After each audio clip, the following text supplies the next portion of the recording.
நேயர்கள் எல்லாருக்கும் வணக்கம். ராகு கேது பயிற்சி, சர்ப்ப கிரகங்களோட பயிற்சி மே மாசம் 18ஆம் தேதி நடக்க போகுது.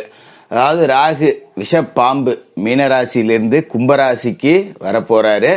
கேது விஷமற்ற பாம்பு, ஒரு தண்ணி பாம்பு அப்படின்னு வச்சுக்கலாம், அவர் கன்னி ராசியிலிருந்து சிம்ம ராசிக்கு வரப்போறாரு.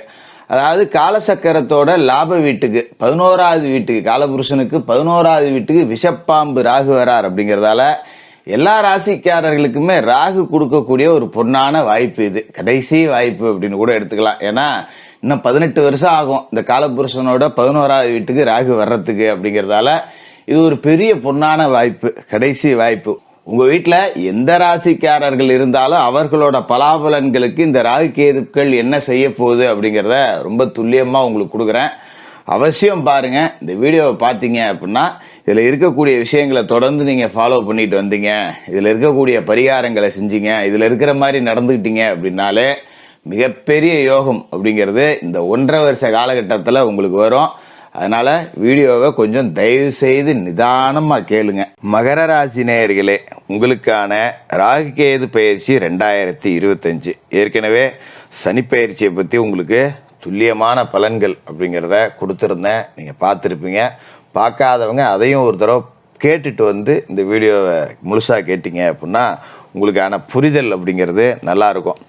எதுக்காக மகர ராசிக்காரர்களுக்கு மட்டும் குறிப்பாக சனிப்பெயர்ச்சி வீடியோவை போய் கேட்டுட்டு வாங்க அப்படின்னு நான் சொல்கிறேன்னா, மகர ராசி அப்படின்னு சொல்கிறத விட கடந்த ஒரு 7-8 வருடமாக நரக ராசி அப்படின்னு தான் சொல்லலாம். அவ்வளவு கஷ்ட நஷ்டங்களை பட்டாச்சு. அதனால் மகர ராசிக்காரர்களை பொறுத்த வரைக்கும் நான் இப்போ இந்த ராகு கேது பயிற்சி உங்களுக்கு நல்லா இருக்கு, இனிமேல் கவலைப்படாதீங்க, சிறப்பாக இருக்குது அப்படின்னு சொன்னால் கூட அட போங்க ஜோசியரை, நீங்கள் வேற, நாங்கள் படுற கஷ்டம் எங்களுக்கு தாங்க தெரியும் அப்படிங்கிற மனநிலையில் தான் இருப்பீங்க.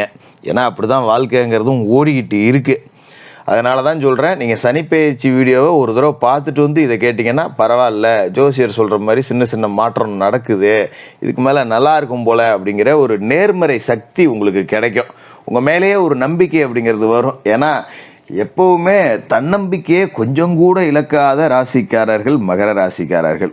ஊற வச்சு அடித்தாலும் சரி, எப்பேற்பட்ட கஷ்டம் வந்தாலும் சரி, சரி விடு பார்த்துக்கலாம், இந்த இதுவும் கடந்து போவோம் அப்படிங்கிற மனநிலையில் இருக்கக்கூடிய மகர ராசிக்காரர்களுக்கு லேசாக அவங்களை எந்திரிக்கிறதுக்கு ஒரு சின்ன வாய்ப்பு கிடைச்சதுன்னா விஸ்வரூபம் எடுத்து நிற்பாங்க.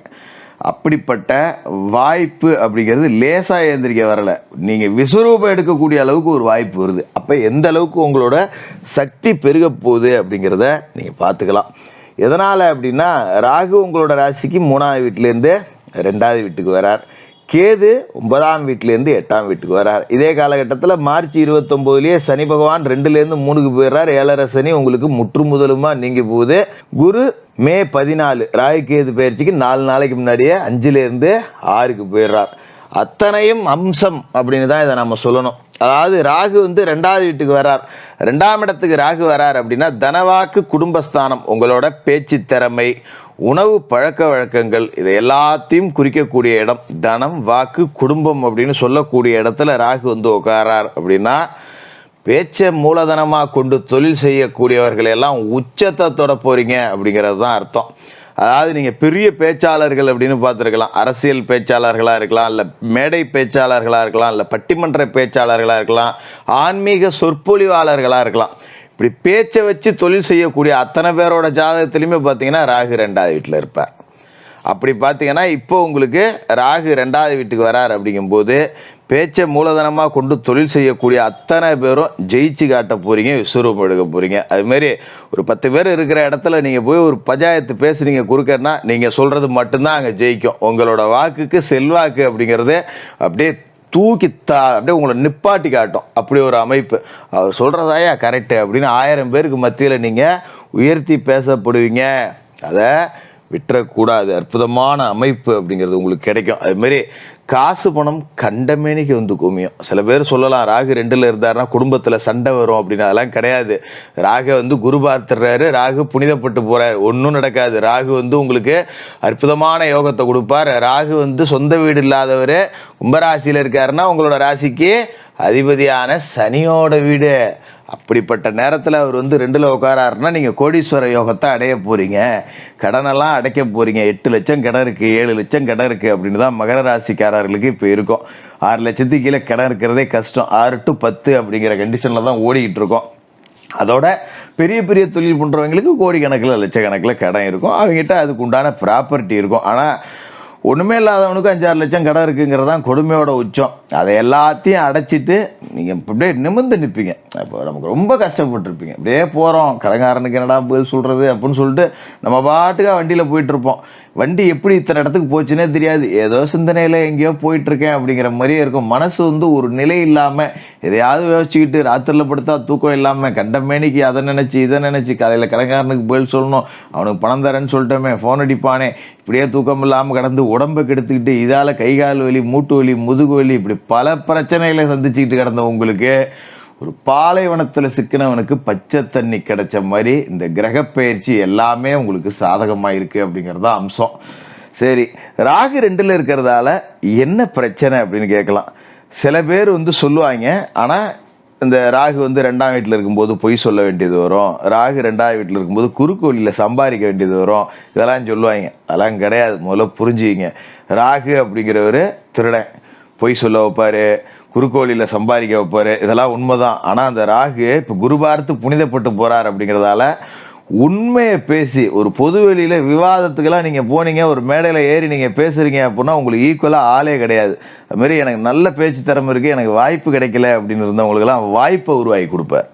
உங்களோட பேச்சு தான், உங்களோட அந்த வாக்கு வலிமை அப்படிங்கிறது தான் உங்களை தூக்கி உச்சத்தில் நிப்பாட்ட போகுது. அதே மாதிரி சில பேருக்கு பேச்சால் ஆதாரமற்ற கருத்துக்களால் வம்பு வழக்கு வரக்கூடிய சாதகம் இருக்குது, ஆனால் பெரிய அளவில் பாதிக்காது. ஏன்னா ராகு புனிதப்பட்டு போகிறார் இல்லையா.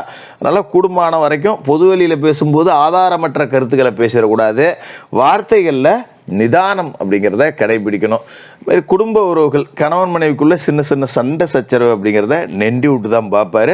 அதை விட்டு கொடுத்து போகிறது அப்படிங்கிறது தான் இந்த காலகட்டத்தை பொறுத்த வரைக்கும் நல்லது. பெருசாக நீங்கள் பயப்பட வேண்டியதில்லை. இதே காலகட்டத்தில் முழுசாக உங்களுக்கு 7.5 சனி அப்படிங்கிறத விட்டு வெளில வந்துட போகிறீங்க. நம்மளோட சனிப்பெயர்ச்சி வீடியோவை பார்த்தாலே தெரியும் சனி என்ன மாதிரியான நன்மைகளை உங்களுக்கு செய்ய போகிறார் அப்படின்னு. இதே காலகட்டத்தில் குரு பயிற்சி ஆகிடுது. குரு வந்து 5ஆவது வீட்டிலேருந்து 6ஆவது வீட்டுக்கு போகிறார். அதாவது மறைவு ஸ்தானத்தில் போய் குரு உட்கார்றாரு. என்னங்க 6ல் குருன்னா ஊரில் பகையாச்சே, மறைஞ்சு வர போயிருக்காரே, பிரச்சனை வருமா ஜோசியரை நீங்கள் கேட்கலாம். அப்படி கிடையாது. குரு யார் அப்படின்னு பார்த்தீங்கன்னா உங்களோட ராசிக்கு 12ஆவது வீட்டுக்கு அதிபதி, 3ஆவது வீட்டுக்கு அதிபதி. அதாவது 12க்கும் 3க்கும் அதிபதியான அவர் 6ல் போய் மறைகிறார். மறைஸ்தானங்களுக்கு அதிபதி இன்னொரு இடத்துல போய் மறைகிறார். அப்போ 12க்கு அதிபதி 6ல் மறைகிறார்னா விபரீத ராஜயோகம். 3க்கும் அவர் அதிபதியாக இருக்கிறதால இது விபரீத சக்கரவர்த்தி யோகம். இதை நீங்கள் சரியாக பயன்படுத்திக்கிட்டீங்கன்னா கோடிகளில் புரலாம். சும்மா விளையாட்டுக்கு சொல்லலை. நம்ம எங்கெங்க பிச்சை எடுத்துக்கிட்டு இருக்கேன், ஒரு வாடகை சைக்கிளுக்கு கூட வக்கில்லாமல் இருக்கேன், நான் எங்கெங்க கோடியில் போடுறது. அதான் நேரம் வந்துச்சுன்னா குப்பையும் கோபுரத்துக்கு போவோம், கோபுரம் கூட சரிஞ்சு குப்பையில் விழுவும். இப்போ உங்களுக்கு கோபுரம் ஏறக்கூடிய நேரம் அப்படிங்கிறது வந்திருக்கு. இதை சரியாக பயன்படுத்திங்க. குருவும் சரி, சனியும் சரி, ராகுவும் சரி உங்களுக்கு வாரி வாரி வாரி வாரி கொடுப்பாங்க, கவலைப்பட வேண்டியதில்லை. கேது அட்டமத்தில் இருக்கார் அப்படிங்கிறதால கொஞ்சம் நாம் என்ன செய்யணும் அப்படின்னா உணவு பழக்க வழக்கத்தில் கொஞ்சம் முறைகளை கடைபிடிக்கணும். ஏன்னா ராகு 2ல் இருக்கும்போது மது புகை இதுக்கெல்லாம் அடிமையாகக்கூடிய சூழல் அப்படிங்கிறது வரக்கூடிய வாய்ப்பு இருக்குது. கொஞ்சம் மாமிச உணவுகளை நிறையா திம்பிங்க. இதே காலகட்டத்தில் கேது அட்டமத்தில் இருக்காருங்கிறப்ப தேக ஆரோக்கியத்தை கொஞ்சம் பாதிப்பாங்க. குறிப்பாக பார்த்தீங்கன்னா தொண்டை சம்மந்தப்பட்ட பிரச்சனை, உணவு குழாய் சம்மந்தப்பட்ட பிரச்சனை, இதெல்லாம் வரக்கூடிய வாய்ப்பு இருக்குது.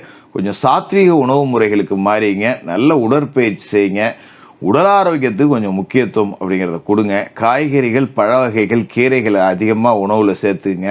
மற்றபடி பெரிய பிரச்சனைகள் எதுவும் இல்லாமல் மகர ராசிக்காரர்கள் சிகரத்தை நோக்கி பயணிக்கக்கூடிய ஒரு அற்புதமான பயிற்சியாக இந்த ராகு கேது பயிற்சி இருக்கும்.